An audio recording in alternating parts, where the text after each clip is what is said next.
Hey, what up? My name is Gil, I'm Andrew. and this is the Gil and Drew podcast. Welcome back. So, we had planned to do the Unbreakable movie review because of the new trailer that came out at the San Diego Comic Con, Yes. which was Glass, and it was pretty good. But the movie is, The- what we're talking about is Unbreakable. Now, Unbreakable, as for some of you that may not know, is M. Night Shyamalan's second film. It came out in 2000. It stars Bruce Willis, Samuel L. Jackson, My boy. M. Night Shyamalan himself. Surprisingly, Oh, he's there for 5 minutes. he's there everywhere. What director doesn't want to put himself in his own movie? Correct. But this thing is a drama. It's a suspense film. It is a mystery. It's a sci-fi too. It's a sci-fi, and believe it or not, it's a superhero film. Before before the whole superhero craze that we ended up having with all the Marvel Cinematic Universe and the MCUs and the Correct. DCUs, we ended up getting this grounded in realism, more in the vein of like the Nolan trilogy of the Batman franchise of Unbreakable. Now, Bruce Willis stars David Dunn. David Dunn was coming home from a trip on this train, and Right. he runs into a second train, but sadly, Everybody dies except for him because he has abilities. What is he? He can. does he die? have abilities? We Yeah, don't really know. Like We the don't entire know. time we were spent questioning because M. Night Shyamalan, he loves his twists, and because that's where the mystery element of this film comes from. This film has you guessing whether or not I don't is he? remember the movie. So. is he not. That's what we're gonna find out with Unbreakable. We end up having both David Dunn, who's trying to figure out whether or not why he survived this Crash. huge, I mean, he doesn't even terrible. know, right? Yeah. Oh, he knows. But does he know that he does? Does he have powers? Oh well, he doesn't know he has powers. Oh, Like the Oh, entire time, okay. he's like, well, it was an act of God. Someone did this. Like there has to be some sort of reason why I've survived this catastrophe for some strange reason. And there's one person who may have the answer, and that person is Elijah Price. Elijah is that my Price. boy, right? Yeah. Samuel L. Yeah, Jackson. Samuel L. Jackson. Samuel L. Jackson plays disabled art gallery and comic book store owner Elijah Price. Now, Elijah Price was born with a disability in which he himself Breaks. breaks pretty easily. He, from the day he's born, even from the start of this movie, you learn that he has this sad disability in which he can't really like put forth too much force on his bones or body, but he believes that if there's one person in the world who has this disability that he has, and there has to be his foil. And he believes that David Dunn, Bruce Willis, is his foil. And throughout the entire film, they end up having these amazing back and forths, and like written by some of the sharp dialogue that Shyamalan has, or at least early Shyamalan has. Right before he became hated throughout the world because what he did. He did the What? Yeah, he did a bunch of stuff. Well, he did a bunch of stuff, but we're not here to talk about all the stuff that he did. We're here to talk about this Unbreakable. movie. Yeah. Now, Unbreakable has a fantastic score. It's done by James Howard Newton, I believe. Oh wow. Yeah, James Howard Newton did the score for Sixth Sense. He comes back Sixth again, Sense was really good. and it is not as good as Sixth Sense, but it's still a really powerful score. So, what do you think of the movie and when you saw this for the first time? Oh. Because for me, I remember bits and pieces now that you went through the plot and whatnot, and I remember the conversations between now and then hinting Samuel L. Jackson's character that he has a disability, like you said, that he breaks easily. That's why his name is Mr. Glass. It was the kids.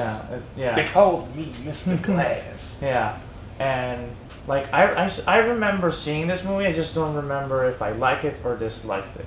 Now, I'll say this. Once it first came out, and because it is a film grounded in realism, it doesn't really rely on the same superhero tropes. It does, That though, I remember. it does follow the same structure, oddly enough. You end up having your origin, and then once the origin settles, you end up going on a journey with David and figuring out whether or not his powers work. Mm-hmm. Now, as a kid, I didn't really realize that, and I didn't really appreciate this film back when it came out. Now, even that being said, I enjoyed that film the first time I watched it. I didn't love it. I didn't hate it. I thought it was okay. The older I got and the more and more we got these superhero films, like we end up getting the Iron Mans and the Batmans, Hulks and whatnot. And like every film with a sky beam like coming down to like destroy Earth. Going back on a film like this, it's a breath of fresh air. You end up watching something like this and it satisfies every aspect of a superhero film for a superhero like basically taking all the exaggeration of a comic book and turning it into a realistic scenario. Type of thing. Gotcha. Because like I said, I remember vaguely. I saw it like 4 or 5 years ago when it was on Hulu. I mean on HBO, and then I saw it, and like I said, I remember bits and pieces because I fell asleep. This was like later at night. I was trying to watch it because at the time, this was when Split came out, and then I'm like, oh my god.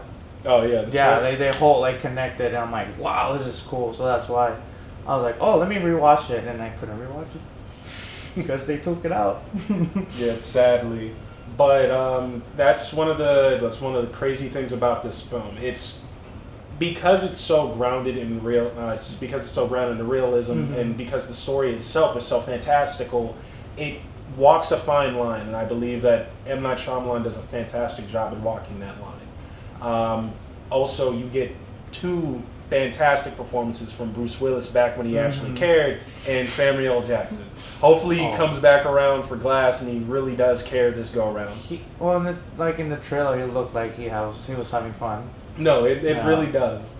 But you end up having both of these juggernauts, especially after the fact that they did Die Hard with a Vengeance together. You end up getting these two to go back and forth, and they always lead for some amazing scenes together. They don't steal each other's scenes. If anything, they elevate. That's cool. I'll have to rewatch it again because, like I said, like when I saw Split, I was like, oh, I gotta see Unbreakable, you know.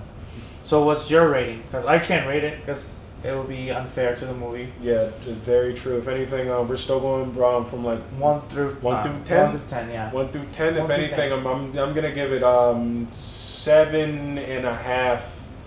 7.5. Yeah, 7.5 out of 10. All right, that's cool. 7.75. Oh, okay. I'm going into the decimals. Let's go with decimals. Perfect. Yeah. Okay, yeah, no.